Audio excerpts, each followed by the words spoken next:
The scene is set in what appears to be a dimly lit storage room or warehouse. The room features empty metal shelving units lining the walls on both sides. There's some scattered debris and broken planks lying on the tiled floor.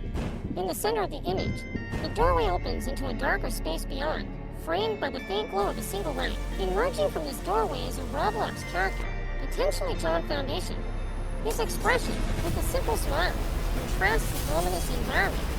He is dressed in a thick jacket with a fur-lined collar, suggesting readiness for harsh conditions or a long journey. He holds a box, hinting at a task or purpose within the scene. The setting's eerie tone raises questions. Why is John here? Is he searching for something, or is he delivering something important? The empty shelves and scattered debris suggest abandonment or decay, adding to the overall mystery.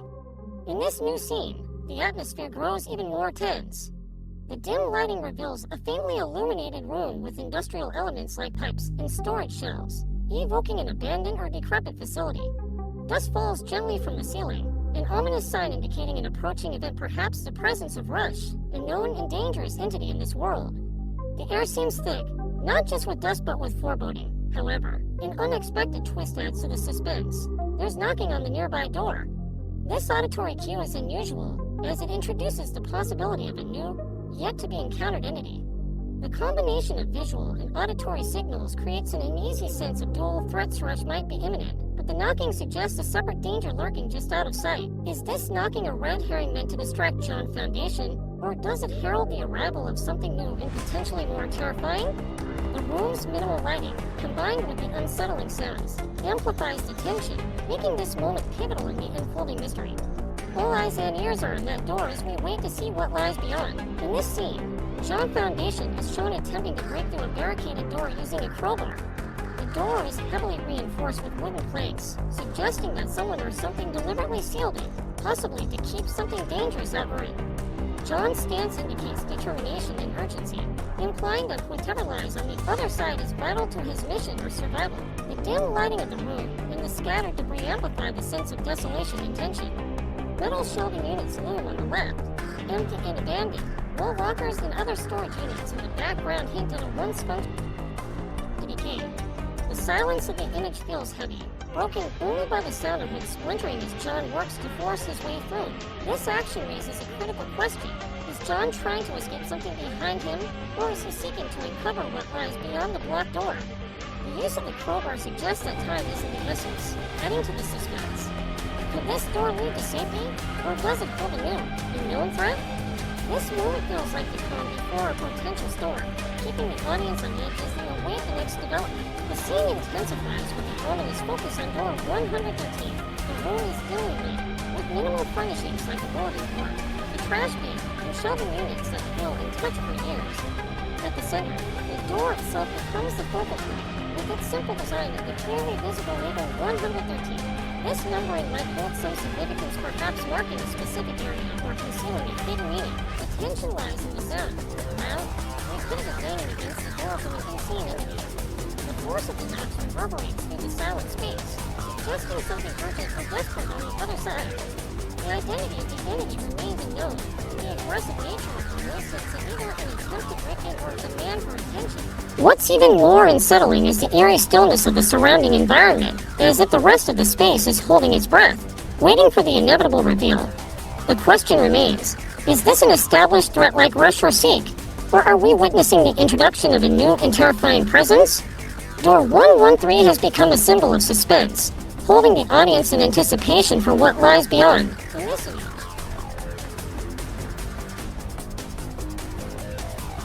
the scene is dominated by darkness, with the only visible features being multiple glowing eyes. Arranged in an unsettling and asymmetrical manner, there's a control panel. Eyes seem to be peering out from what looks like the inside of a locker. This location is notable, as it aligns with Decoy's lore of hiding and misleading, making the setting highly fitting for its behavior. What stands out here is that Decoy may have undergone a redesign. The glowing eyes appear sharper and more menacing, suggesting an evolution or update to its visual identity. The confined space of the locker adds a layer of claustrophobic dread, implying that it could be waiting to ambush anyone who ventures too close or tries to open it. The redesigned appearance hints at new mechanics or abilities, raising questions about how Decoy's role might have changed in the game. Given these details, the theory that this is decoy is highly plausible. Its behavior, setting, and unsettling visual elements all point to this conclusion, further deepening the mystery of its presence and purpose. In this image, the view is framed by what looks like a grayed or barred surface, creating a sense of entrapment or observation from above. Below, we can see a dimly lit room with a desk and chair, along with scattered items like a pencil and papers, suggesting an abandoned workspace or a room hastily left behind.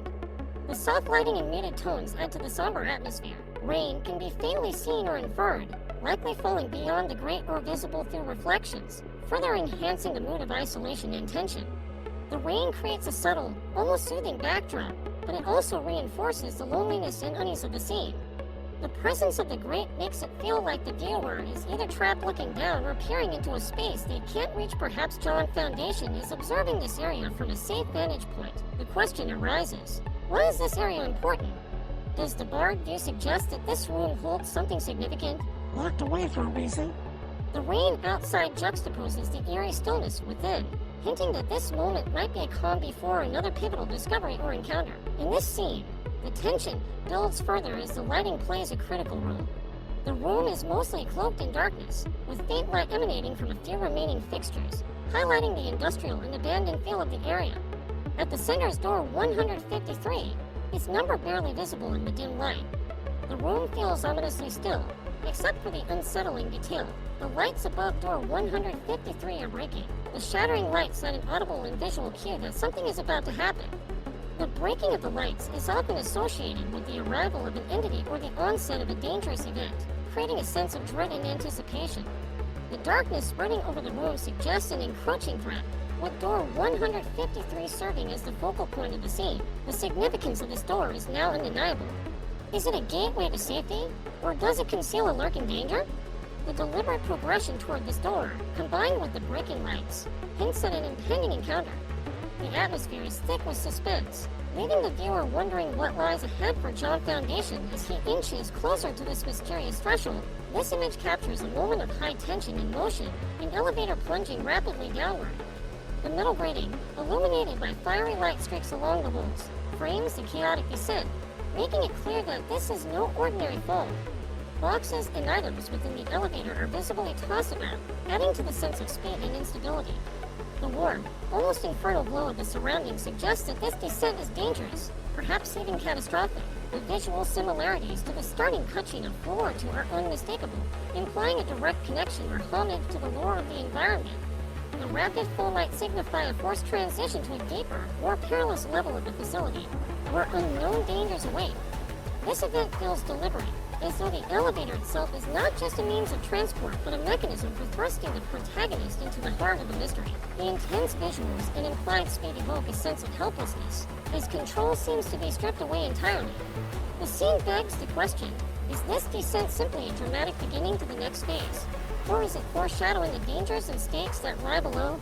Whatever awaits at the bottom of this fall, it is certain to be pivotal in the unfolding story. This image provides a glimpse inside the elevator familiar to those who reach door 100 in floor 1. The metallic interior, with its mesh wiring and industrial design, exudes a sense of functionality and sturdiness. The warm, orange glow illuminating the walls reflects the intense atmosphere surrounding this critical moment. Notably, there's a control panel in the foreground with a bold red button and a glowing notice that reads, "Will lighten when powered." This phrase suggests the elevator is either not fully operational or requires external power to function properly. The presence of this panel adds a layer of interaction, hinting that the elevator may be more than just a transition point. It could involve problem solving or a critical decision. The wooden crates in the corner of the elevator add an element of curiosity. Are they cargo left behind, or could they serve a purpose in the unfolding narrative? This setting carries heavy implications of progress, as it is the very elevator that marked the culmination of Floor 1. Its reappearance here bridges the journey between floors and reinforces its role as a key element of the game's lore and progression. The elevator, once a symbol of escape at door 100, now feels like a vessel plunging deeper into danger. Its function and significance in Floor 2 remain to be seen, but it undoubtedly sets the tone for what lies ahead. In this intense moment, the elevator's descent is dramatically interrupted by a burst of light. Radiant light, clearly the work of the guiding light, a vivid glow fills the shaft, contrasting against the dark and ominous surroundings. as the force visibly slows the elevator's rapid fall. Sparks and streaks of orange illuminate the walls, suggesting the immense power required to counteract the elevator's momentum. The guiding light, known for assisting players in moments of peril, demonstrates its protective influence once again. Its intervention prevents what could have been a catastrophic crash, instead transitioning the elevator toward a slope, albeit rocky, landing. The vibrations and fiery flashes hint at a turbulent into the fall, but one that avoids total disaster. This event reinforces the guiding light's role as a beacon of hope amidst chaos, intervening when all seems lost. However, the rocky landing suggests that the danger is far from over. This moment might merely mark the beginning of an even greater challenge awaiting at the next stage of Floor 2. The guiding light's actions pose a question. Is this hope a temporary reprieve? Or is it leading John Foundation towards something even more critical in the depths below? As the scene unfolds, the camera's perspective ominously aligns with the bottom of the elevator shaft, moments before the crushing weight of the descending elevator closes the gap. The faint orange glow from the shaft walls highlights the impending doom, leaving the viewer with an almost visceral sense of finality. The tension builds as the screen plunges into complete darkness. The crushing impact leaves no room for ambiguity. It's oddly reminiscent of Napoleon's retreat from Moscow in 1812. Everything seemed fine at the start, but the descent into disaster was swift and unforgiving. Except here, there's no winter, no army, and no horses. Just a camera getting obliterated under a giant box of doom. Speaking of, if chickens were operating this camera, they'd likely have bailed at the first sight of danger, proving once again that chickens are both smarter and less reckless than us humans. But back to the moment, it's a clear reminder that this is not a friendly journey. Survival is anything but guaranteed in the depths of Floor 2. As the elevator grinds to a halt, John Foundation arrives at the Foundation, an ominous and foreboding new location. The metal gate of the elevator, illuminated by the faint blue glow of the guiding light, signals the end of the chaotic descent. The dimly lit surroundings, with their industrial design and shadowy depths, suggest that whatever awaits here will be no less treacherous than the journey thus far. The guiding light has done its job once again, ensuring John's safe landing well. Safe might be relative here, as the very name the Foundation implies something deeply rooted, possibly ancient or pivotal to the narrative. This feels like the calm before the storm, as John steps into uncharted territory. Guided by the persistent light, Roman Empire established its vast road networks, creating the foundation for its expansion. Much like those roads, this elevator is the infrastructure that connects players to the unknown depths of this world. And speaking of foundations, chickens have a way of establishing their own, pecking at the ground relentlessly until they carve out a little niche for themselves. Could John be like the chicken here, scratching the surface of something monumental? Only time will tell. John Foundation steps off the elevator, his posture firm, his gaze steady. Wait, where is he going? Downstairs. Of course, because nothing screams great life decisions like descending further into ominous darkness. As the faint light from above barely illuminates his path, you can almost hear the unspoken thought. This is fine. Ouch, voyage. Sorry. Had a moment there. Let's regroup. The shadows creep closer as he vanishes off screen, taking the infamous Roblox blocky determination with him.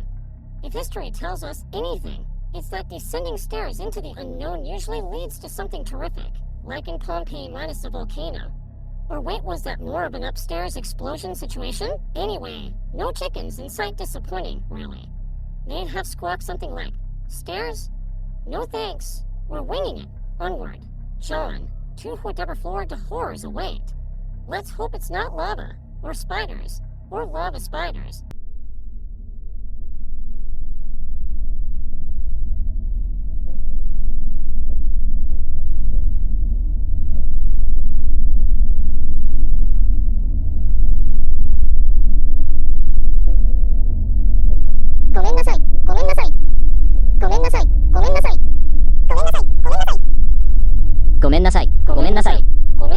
そこで一瞬を過ごしました。再編成しましょう。彼が画面から消えるにつれて、影が近づいてくる。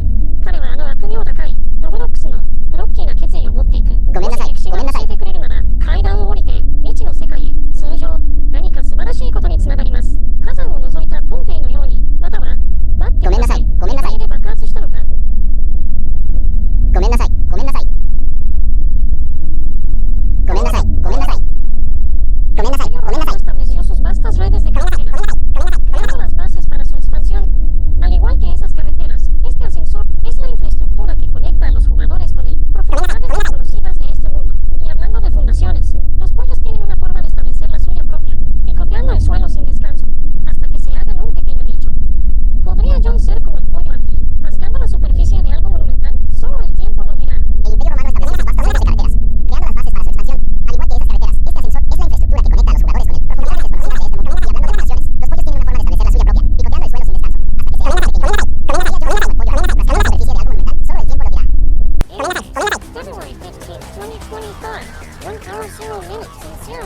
P-M-E-S-T. That's the date of the Foundation board training, right? Let's get precise here. Let's say on a clock of 1 hour 0 minutes and 0 seconds for the 1 p.m.s. Why? Because maybe, just maybe, the universe wanted to spice things up with an extra picosecond of suspense. Or maybe that's just me overthinking it. Either way, mark your calendars, set your clocks, and adjust for which seconds if you're feeling wild. It's all happening on February 15th, right down to the cosmic ticks of time. And that's a wrap, folks. We've broken down every frame, spiraled into existential crisis, spazzed our way through time and space, and maybe even questioned the meaning of everything. But at the end of the day, it's all about John Foundation and the mysteries of the Foundation.